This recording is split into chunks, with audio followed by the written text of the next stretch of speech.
अस्सलाम वालेकुम। Python series की अगली वीडियो में आपको खुशामदीद कहता हूँ। आज की वीडियो में हम पाइथन की कुछ थोड़ी-सी बेसिक चीज़ें देखेंगे, किस तरह से प्रोग्राम लिखा जाता है और किस तरह से इसके अंदर को छोटे-छोटे जो कॉमन मैथमेटिकल ऑपरेशंस किए जाते हैं। मकसद ये है कि आपको थोड़ा-सा फ़ैमिलियराइज़ करना पाइथन की बेसिक प्रोग्रामिंग के साथ। इनिशियली किस तरह से सिंटैक्स लिखते हैं और किस तरह से कोलैब के अंदर उसको रन करते हैं, और थोड़ा-सा आपको थोड़ा-सा हैंड्स ऑन करना इसका मकसद है।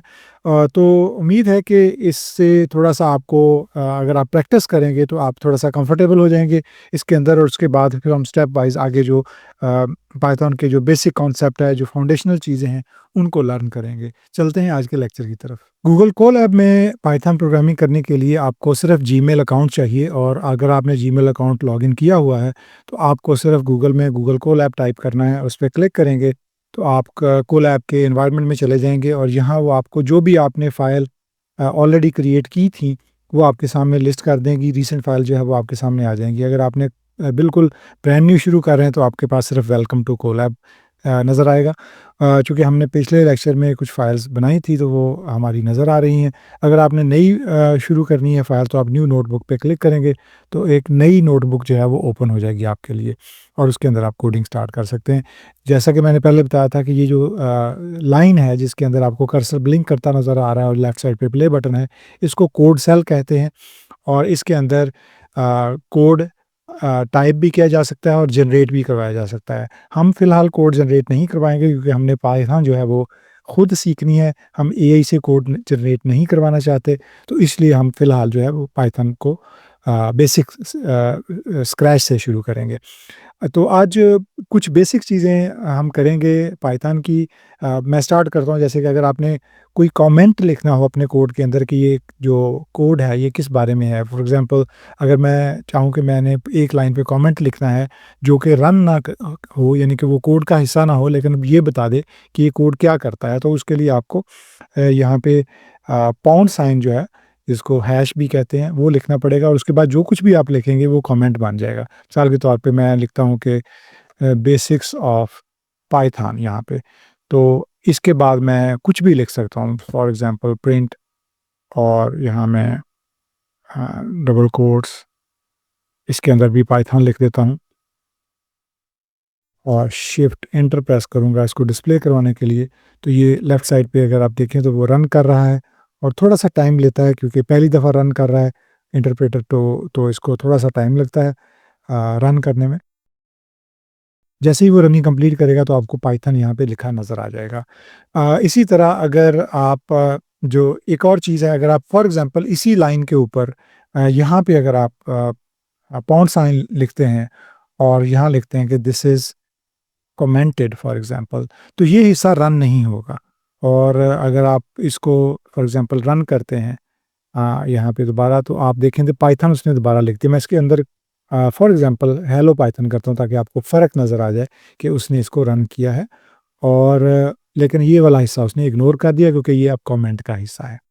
अच्छा, अब एक और चीज़ जो मैं यहाँ पे आपको दिखाना चाह रहा हूँ कि वो ये है, अगर आप अगली लाइन पे फॉर एग्ज़ाम्पल हम कोड लिखते हैं, अगर मैं प्रिंट लिखता हूँ कैपिटल के साथ, और यहाँ पे मैं हेलो लिख देता हूँ फॉर एग्ज़ाम्पल, तो ये रन नहीं होगा। उसकी वजह ये है, ये एरर दे देगा।